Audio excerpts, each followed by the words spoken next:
guest today is John Skeet. John, how are you? Hey, good to see you. You work for Google, right?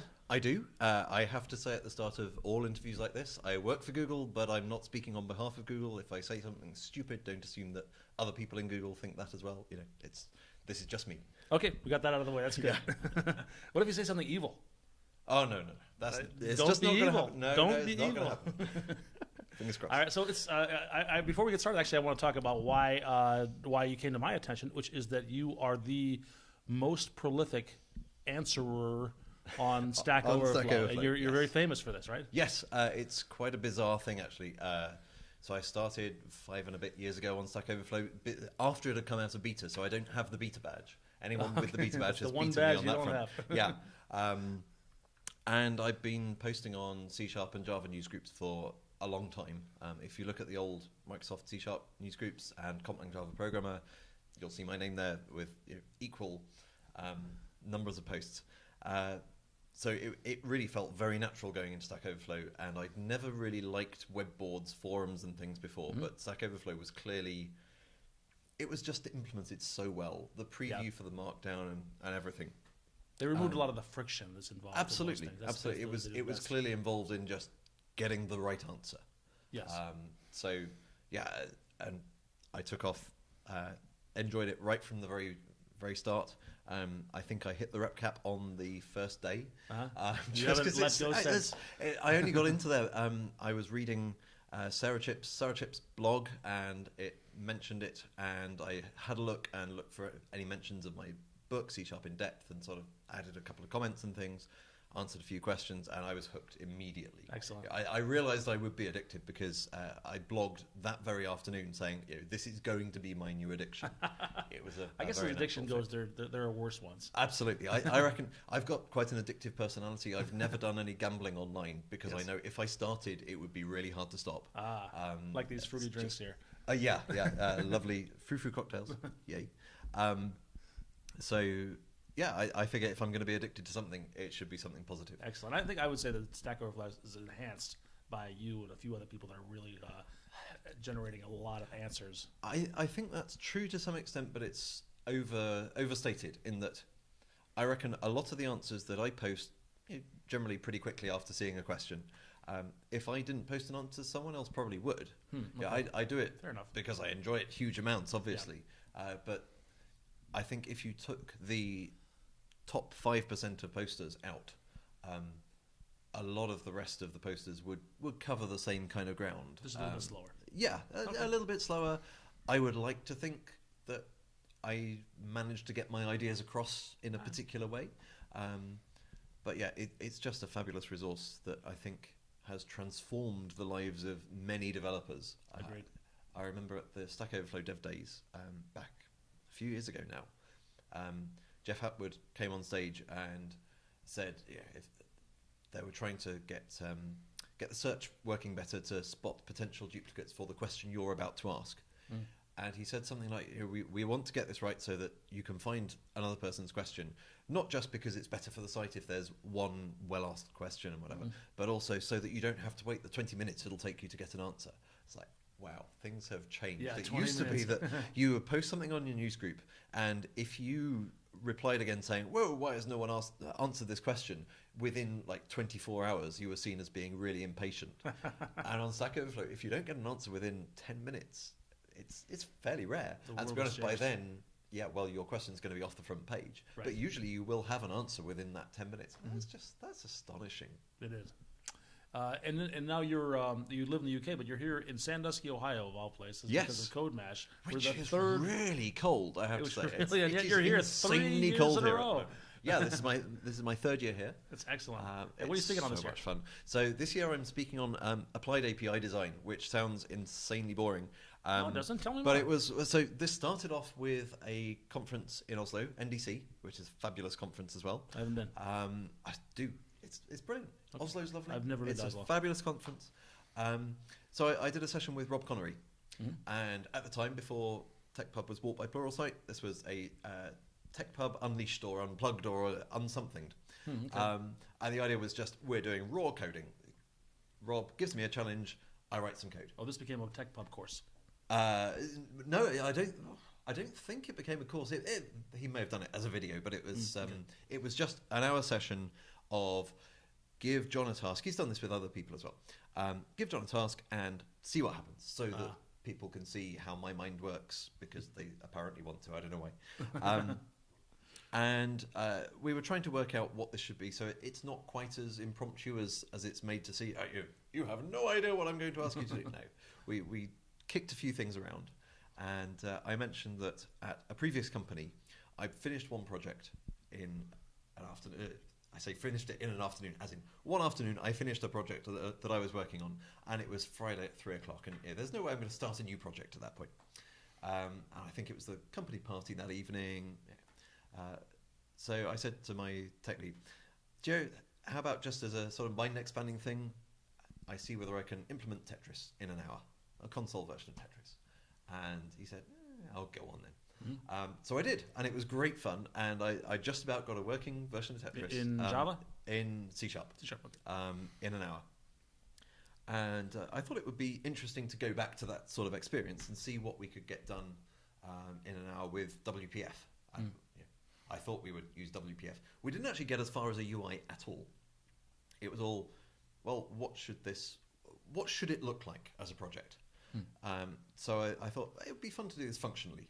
I've heard a lot about this functional programming thing. I like immutability. Let's see what would happen. So we literally just started coding up the model part of it, and got input from the audience as we went along, some really good input. It was very clear as we went along when my mind was changed about things. So I started off with a particular... I have an enum of the types of shape that there are, the L, the S, the T, and whatever. And in .NET, often you have a none value for an enum. And so I did follow the conventions, and then I have a board with the tiles, and so they start off as shapetype.none. And it niggled at me. There was something wrong with this. And it was only about halfway through that I said, do you know what? Oh, screw that. Let's change this up, get rid of the none, and instead make the array an array of nullable type, shape type. And it made so much more sense, because then whenever you want an actual shape type, you can have shape type, and then when you're saying, well, it may not be there, then you have the nullable version. And it just made so much more sense. So it was really fun to rip up bits of the project and replace them and see other things just fall naturally into place. That is nice. And it's good for people to see that, because people's minds work that way, and it sort of gives them permission. Absolutely. To change their minds. Yes. The idea that you will plan everything ahead of time, and just every line of code you write will be right to start with. It's a great idea. It's just it's not going to happen. And if you're waiting until you think it's going to be right, then it's going to be awful. This is one of the points I'm going to make tomorrow when I finally got around to WPF. My first version, which I'll show because I've got a commit saying, right, this works, but boy, is it ugly. Most of the actual logic for, now I need to draw that, now I need to draw this, is in a setter. A property setter that's doing all the actual work of the drawing. It's not nice, but I wanted to get something to get past the roadblock of I don't know how to structure this. I did this session in NDC, and we ended up with not very much code, but a really interesting session. I thoroughly enjoyed it. I hope the audience did. And for Code Mash, I said, well, how about this time I do a load of the code beforehand, and I think I'm still in two minds about exactly how I'm going to play it tomorrow. It kind of depends on how many people I have and whatever. So we might start again with a blank canvas and say, well, how do you think this should be structured? And play around with it for a bit, and then go on to, well, this is what I've done, and we'll have a look and see what I've learned and things.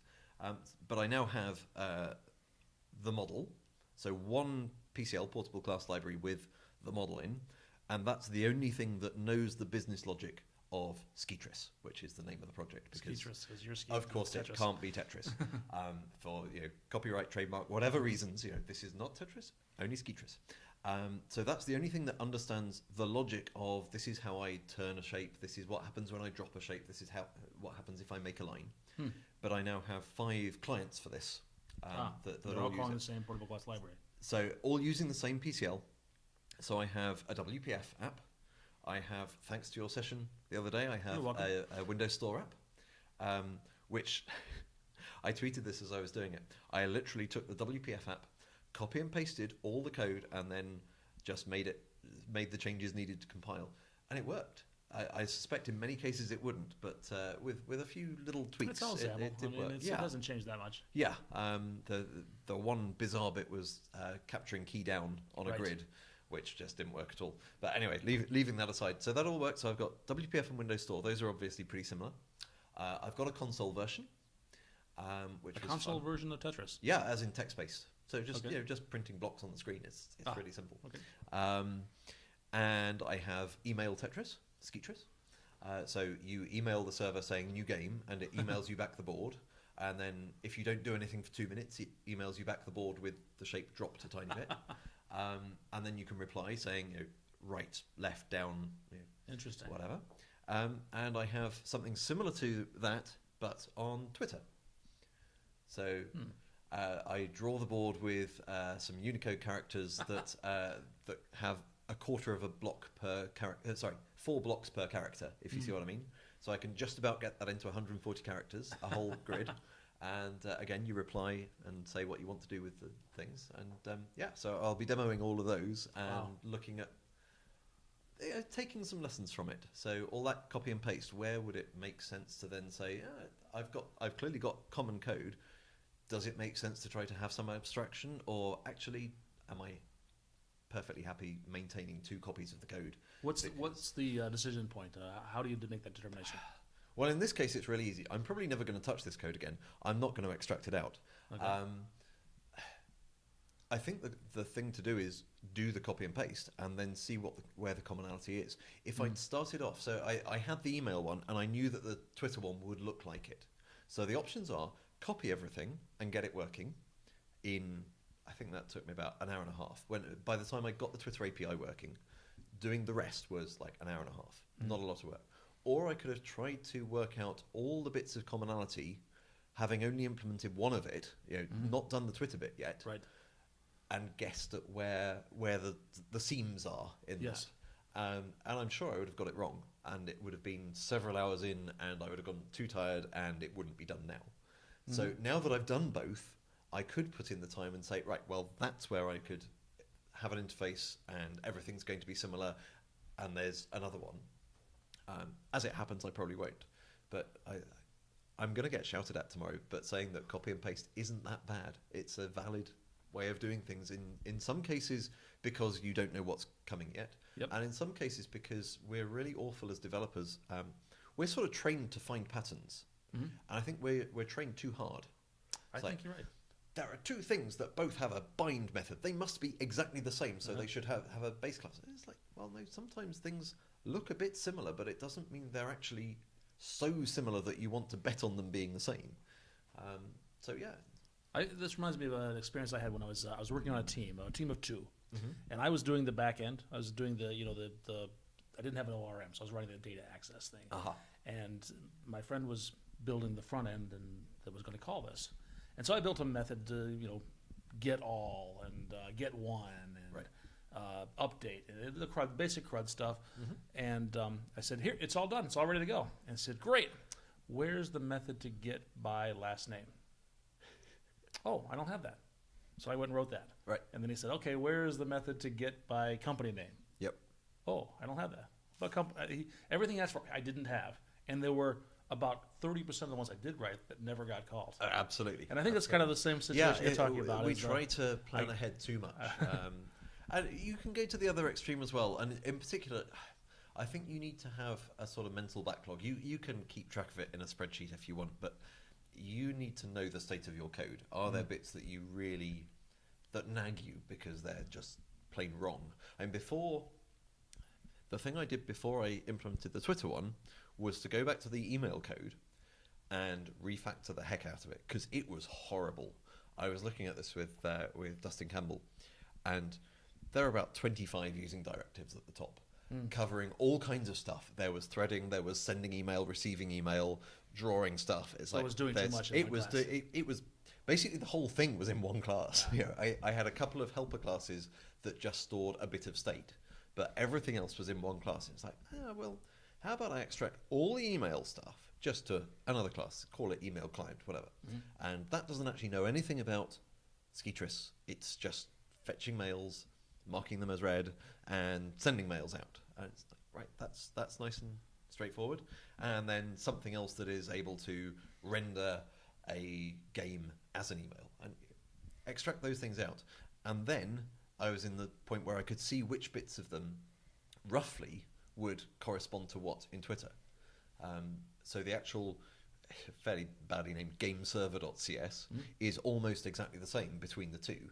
It uses email client or Twitter client, depending, but the core bit of, well, first we need to see whether any games need to tick, drop one level down, and if any of them do, then let's fetch the latest mails to see whether there's actually been something else, or if it's time to poll the mail or Tetris anyway, then let's do that. And that's all very, very common code, so that hardly needed to change at all. But the other bits were by then isolated, so just that refactoring put me into a better state for when I do want to do some abstraction later on, but I still don't need to do it right away. So I think it's working out when it's the right time to refactor and when it's the right time, when you can really see that something is obviously an abstract class, fine, or an interface. So it seems like that moment when you realize that is when you've actually written the client code to call this abstract class that's going to, or this back-end class. I think I look for that. Or if so do you favor writing the front end first before the back end for that reason? So I don't write apps normally, okay. And you can really see that when you look at these clients. They are all about getting something functional that just about works and looks like a dog's dinner. It's horrible. I thought the dog's dinner was good. Didn't we learn that last year? Is it dog's breakfast? Dog's breakfast bad. Why do dogs really have bad breakfasts and good dinners? I don't know. Anyway, yeah, so it's terrible UI, but part of the point is, someone else can do that stuff. I've got this, if I want to change how the game plays, I do that in one place, and that affects all of them. And I've actually got one bit that I'll highlight as not being very good. If you, say you get a long, thin block that could appear either horizontally or vertically. Suppose it appears horizontally to start with. It's right on the very, very top line.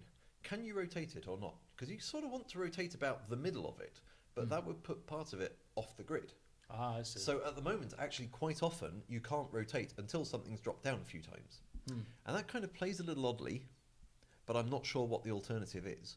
But if I ever take the time to really think this out, I only need to fix in one place, and that will just fix all the clients just automatically, because they are really, really dumb. And the other point is that the model stuff is all really easy to test. Doesn't mean it's actually tested. I have spent very, very little time on the tests. But I have some tests. I have a separate testing package. I'm trying to partly show this is how I would do things, give enough of a sketch of what the real thing would look like. The actual 60 minutes, so there's a little bit finer amount you can do. The actual production code, I think, is in a fairly good shape. I've done testing until I'm bored with it, until fear turns to boredom, as they say. And I'm not particularly afraid that there are bugs in the main production code now, just because there's really not that much to it. And particularly because it's functional and I don't need to worry about thread safety and things, it makes the code really quite simple to read. So I don't have many tests, but I do have a testing package with, well, what would make it easier to test? It would be quite nice if, just for the unit tests, we could dump a board out as ASCII art. This it looks nothing like the console version, because this isn't in color or whatever, it's just using a different symbol for every shape type or whatever. Sure. But then I can have a test that says, okay, I should start off with a grid like this, and then drop this shape, drop that shape, and I should end up with a board that looks like this. So I can parse, here's my... no, I don't think I can parse a board, but I can say, the board, when converted to ASCII art, should look like this. I see. And it can say, oh, no, actually, it looks like that. You say, well, I've dropped it in the wrong place. I'm not, having tried that a bit, I'm not sure it's exactly the right way of testing it. But it gives a flavour of writing a bit more code that makes all testing easier, and would also make testing the clients easier if I don't have any unit tests for any of the clients. Sure, yeah. Partly because that's really hard, actually. It's inherently a visual application. Yes. And so it's hard to imagine a test that doesn't include the UI. Right, and if the idea is to make the client code as dumb as possible, the only things it's doing are drawing. Right. It's not responsible for working out what should happen if I try to move something and it's already at the edge of the board or whatever. Right. So the more you can put into the bit that doesn't have a UI, the easier it is. Now, I'm far from, because I don't write apps, I basically only write libraries. At work, I write back-end code, and that's generally relatively easy to test.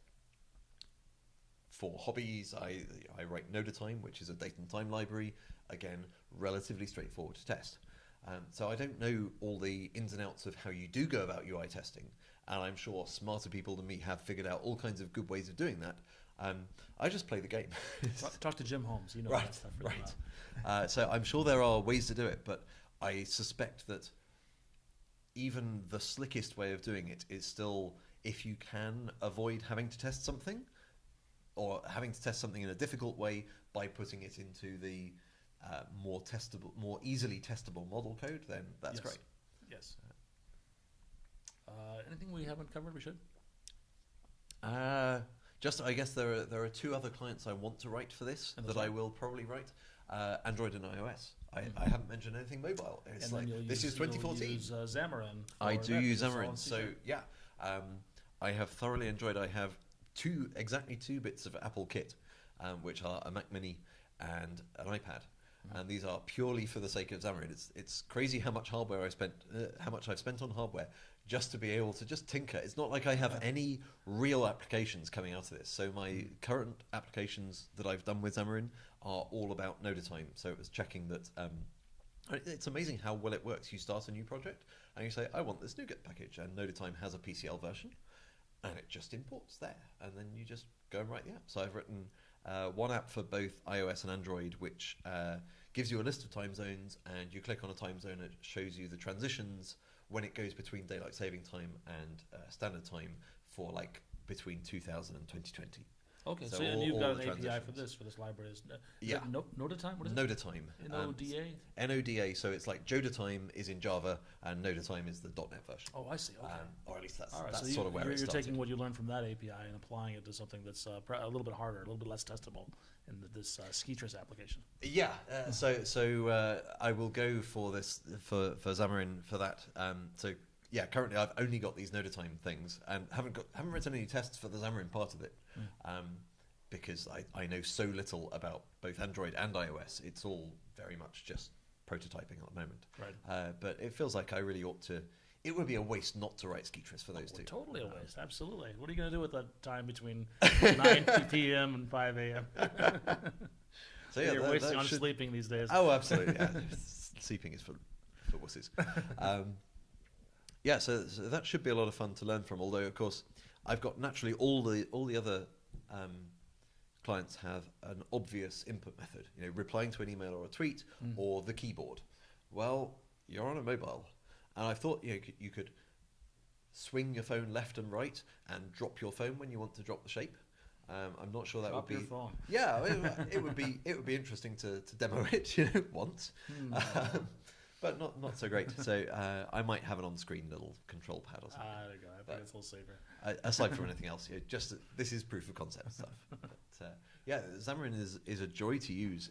It's amazing that it works at all. When so I have my Mac Mini just as the build machine for Xamarin. So I'm on Visual Studio in Windows, and it does part of the build on that Windows box, ships the rest over to the Mac Mini that finishes the build, and then deploys to my iPad. And then I can do debugging in Visual Studio to the Mac, and then via USB to the iPad. And Very cool. And it still works. It's incredible that it works it's at magic. all. They have some smart people on that Xamarin. Oh, yeah. And you have an online presence, right? Well, I've got Stack Overflow. Well, that's your online presence. Okay, that's your blog. Yeah. Well, I have csharpindepth.com. Yeah. I for your book, C# in Depth. Yes. So it's sort of a mixture of supporting the book. So it's got downloads and things, and it's got various articles and bits and pieces. And I've got a blog on msmvps.com, which I don't blog about often enough, but I now have a blog post to write about a puzzler that Dustin Campbell gave during his session this morning that I have solved now. Yeah. Oh, so we've got one that we haven't solved yet, but there was one that Dustin posed earlier on, which I'm proud to say did manage to get, and I shall be blogging about that on the plane on the way home. I look forward to it. Cool. John, thank you so much. Great to see you.